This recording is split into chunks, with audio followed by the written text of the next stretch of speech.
Hello, Captains. It's me, TONIK TZW, here on my free-to-play account in the Tier 4 American Tech Tree Cruiser, the Omaha. And if you're quite familiar with the game, you'll understand what normally happens to Omahas in this game. And we've got a prime example of it here. This was an absolutely beautiful shot, not this one. We fired HE because we had it loaded, and then we switched to armor piercing, and we are going to blind fire this guy across the top, and the result is going to be extraordinary, because that guy is going to be completely dev-struck and back to port with a 6 Citadel dev strike. That was one of my favorite shots of this game. But let's get back to it. It is bristling with guns, this thing. And the American Cruiser line was one that I went up first when I started playing this game.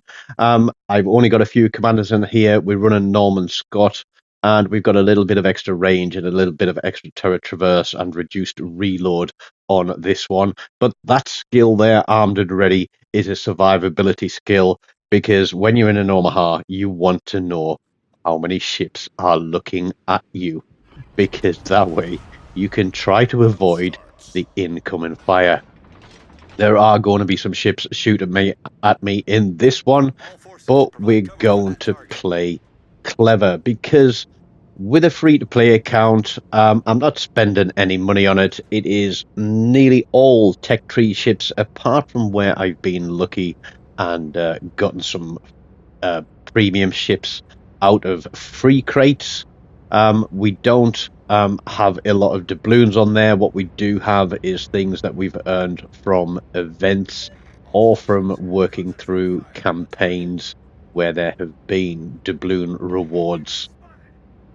So entirely free to play account, entirely standard commanders here, and we're looking at lining up a ship and watching this back, trying to think of what I can tell you about this game.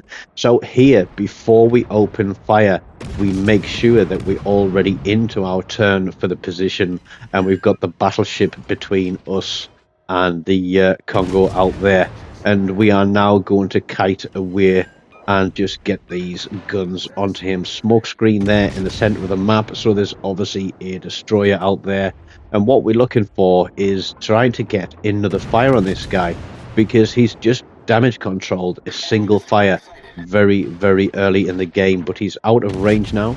Destroyer is spotted, and when a destroyer is spotted, what should we do? That's right, everybody should shoot at it, and we get an incapacitation and chip away a little bit of his health there. So we are out of range of the Congo, or rather the Congo is out of range of us, but I dare bet that we aren't out of range of him. And if you look there on the top right hand side of the screen, you'll see the indicator that says how many ships are targeting me. The most I've ever had in a game, I think, is 7. Yes, not a comfortable feeling when you know that somebody is out gunning for you. But we're going to use this destroyer smokescreen to get turned around, and yeah, this is one of those DDs that likes to sit in his smokescreen instead of spotting for the team, and then he likes to run down a flank and try and kill an aircraft carrier. Yeah, we'll see about that, won't we? But here we go, we got a cruiser and a battleship tucked in on the corner of the island. They're pretty close together, and all the guns on this ship mean that we can just wail on these guys, because even with the dispersion, if we're not going to hit one, there's a good chance we'll hit the other. So dispersion working in our favor here. We get into the fire. It looks like that one is damage controlled straight away as well, using that smoke screen to keep us covered from the New Mexico and the cruiser. And we are going to turn back towards the center of the map, pushing in here. Bow on. We've still got 5 guns to play with, so that's one thing to remember about the Omaha. You don't have to be completely broadside. You know, you've still got 5 guns you can play with. You can play with your throttle backwards and forwards, and you are reasonably agile. So don't be afraid to get out there in the open water and use it to maneuver. Don't stick yourself behind an island every single time, especially with the new Dutch cruisers in at the higher tiers, because you'll just get bombs dropped on your head. And because this is a carrier game, I want to be open water because I want to give myself the chance to be twisting and turning. And if that guy starts to put his attention on me in his aircraft carrier, it gives me the ability to maneuver and get out of the way of bomb or torpedo drops.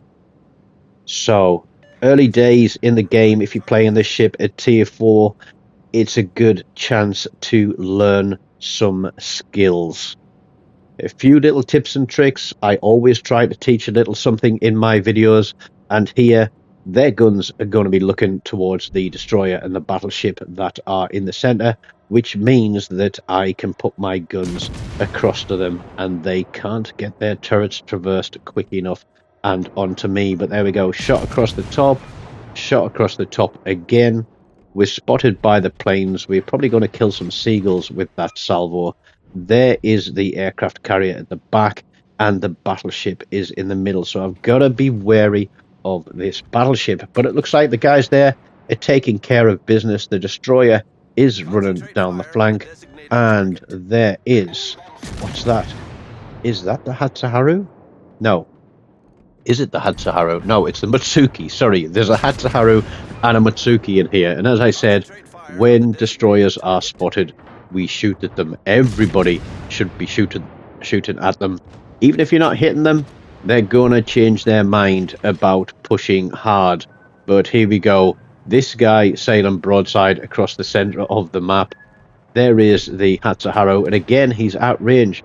But we're going to try and lead him enough to drop some shots on him, just to make him think twice about pushing into us and letting him know that if he is spotted, we will shoot at him. But New Mexico backs out from behind the island. We go a salvo on here. We know he's been damage controlling his fires pretty much as soon as they've happened. Carrier drops on that cruiser because he is broadside, and that saves me from getting dropped on as well. We are pushing hard and fast down the middle of the map. We're asking the destroyer for some help because there is still 2 destroyers in this game, or should I say there are 2 destroyers still in this game, to be correct with our English. There's also the Congo, and there's also a carrier.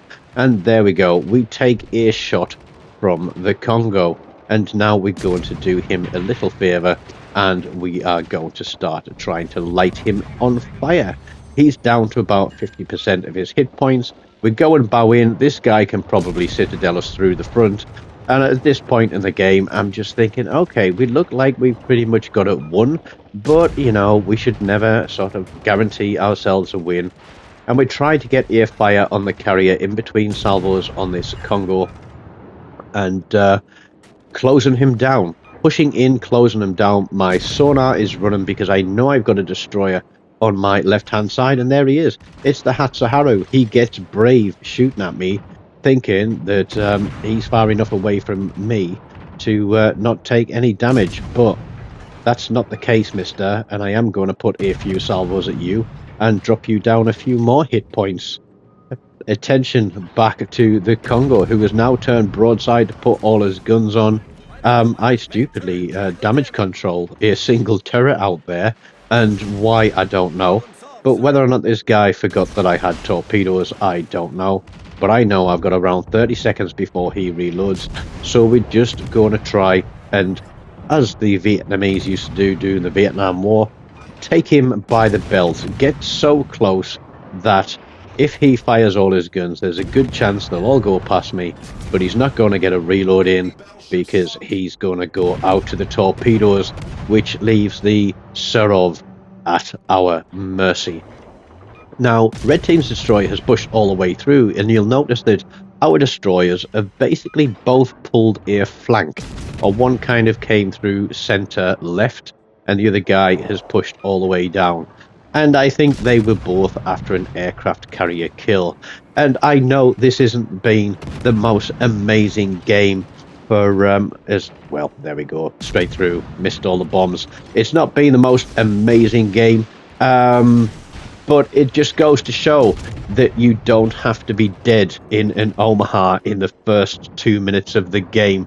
We see it happen so often. Now I know the destroyers after this kill. The first destroyer has missed his torpedoes. My torpedoes are running, but I think they're going to miss too because he started coming forwards. The gator on our right hand side, he's coming in trying to close down for torpedoes. I'm trying to get a fire, and I'm thinking, well, this guy's going to be pretty much broadside to it. We're going to end the game here.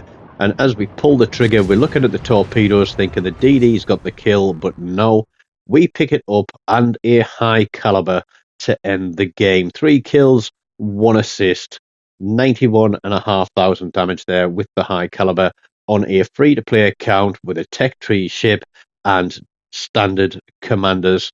And surprised me that we actually got top of the board. And I don't think you see an Omaha top of the board very often. So it was a fun one to play. And just to demonstrate, if you get it wrong, you're going to get spanked. If you get it right, you can get all the pleasure from playing risky and raw dogging the red team. Hope you've enjoyed that one. Smash the like, leave me a comment, subscribe if you haven't. Until next time, as always, take care of yourselves and goodbye.